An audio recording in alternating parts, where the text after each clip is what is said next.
इस वीडियो में हम जानेंगे कि आपको स्टॉक्स नहीं खरीदना चाहिए, आपको बिजनेसेस खरीदना चाहिए, बिजनेस में आपको इन्वेस्ट करना चाहिए। तो चलिए शुरू करते हैं फाइनेंशियल एजुकेशन का ये एपिसोड। मेरा नाम है सोनू पटेल और आप देख रहे हैं मार्केटनामा।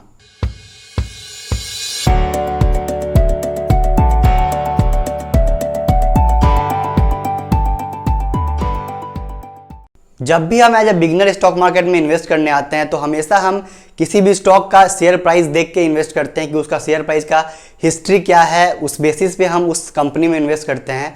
मान लीजिए कि XYZ कंपनी है, उसका share price all time high 100 रुपया था और वो अभी ट्रेड कर रहा है 60 रुपया पे। तो हम उसको उस बेसिस पे जज करते हैं कि 100 रुपया से वो 60 रुपया तक आ चुका है। अब यहाँ से अगर ऑल टाइम हाई तक जाता है तो यहाँ से 40 से 50% तक आपको प्रॉफिट मिल सकता है। तो इसी बेसिस पे हम उस शेयर को परचेज करते हैं, उस स्टॉक को खरीदते हैं और फिर उसमें इन्वेस्ट करते हैं। और वहीं पे जब मार्केट में कुछ भी ऐसा होता है, चाहे उस शेयर में कुछ भी ऐसा होता है, मार्केट में करेक्शन आता है, जब स्टॉक मार्केट में गिरावट आता है और जिसमें हमारा निवेश होता है, जिसमें हमारा इन्वेस्टमेंट होता है, उसमें भी अगर गिरावट आता है तो फिर हम उसको जज करते हैं उस बेसिस पे। अगर शेयर प्राइस गिर रहा है तो हमको लगता है कि वो कंपनी खराब हो गई है। शेयर प्राइस बढ़ रहा होता है तो हमको लगता है कि हमने सही इन्वेस्ट किया है, सही कंपनी में निवेश किया है। लेकिन ये निवेश करने का सही तरीका नहीं है, क्योंकि दुनिया के सबसे दिग्गज और महानतम निवेशक वॉरेन बफेट सर ने कहा है कि don't buy stocks, by businesses. आपको स्टॉक्स नहीं खरीदना चाहिए, आपको बिजनेसेस खरीदना चाहिए, बिजनेस में इन्वेस्ट करना चाहिए।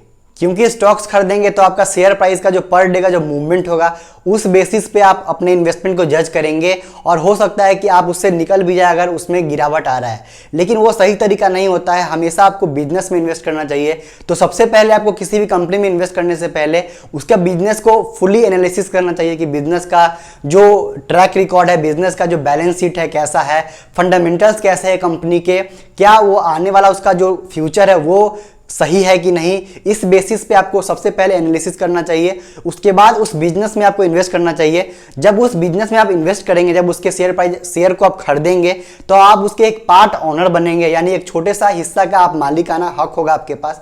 तो उस अगर मेंटेलिटी से आप उस स्टॉक को, उस कंपनी में इन्वेस्ट करेंगे तो आप उसको सही से लंबे समय तक उसको होल्ड कर पाएंगे, इररिस्पेक्टिव ऑफ उसमें गिरावट आ रहा है या उसमें तेजी आ रहा है। जब उसमें गिरावट आएगा तो ऐसा नहीं होगा कि आप बेच के निकल जाएंगे।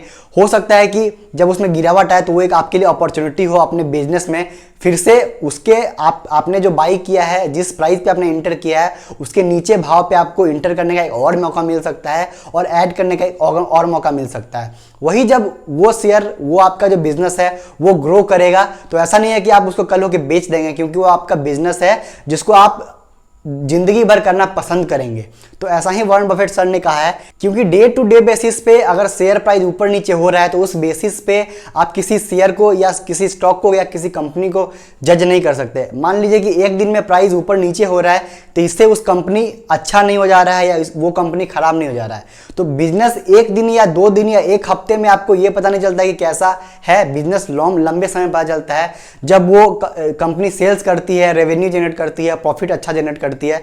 तो उस बेसिस पे आपको अपने बिजनेस को ट्रैक करना होता है और जब बिजनेस अच्छा करता है तो उसमें आपको होल्ड करके बैठे रहना पड़ता है, जिससे लंबे समय के लिए आपका बहुत ही अच्छा रिटर्न जनरेट होता है।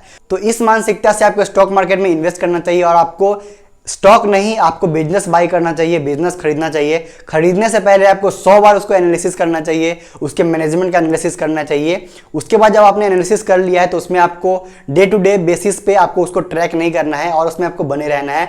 जब बिजनेस अच्छा करेगी तो आपका जो शेयर प्राइस है वो भी उसके साथ अच्छा करेगा। तो आशा करता हूँ कि ये जो वीडियो है आपके लिए बहुत ज़्यादा हेल्पफुल रहा होगा। ये वीडियो कैसा लगा जरूर कमेंट करके बताएं। ऐसे ही बहुत सारे वीडियोस देखने के लिए चैनल को सब्सक्राइब करना ना भूले और ये वीडियो आपको अच्छा लगा तो इस वीडियो को लाइक करना ना भूले और शेयर करना ना भूले, जिससे और भी लोगों तक ये वीडियो पहुंच पाएगा। और यहाँ तक आपने इस वीडियो को देखा इसके लिए आपका धन्यवाद।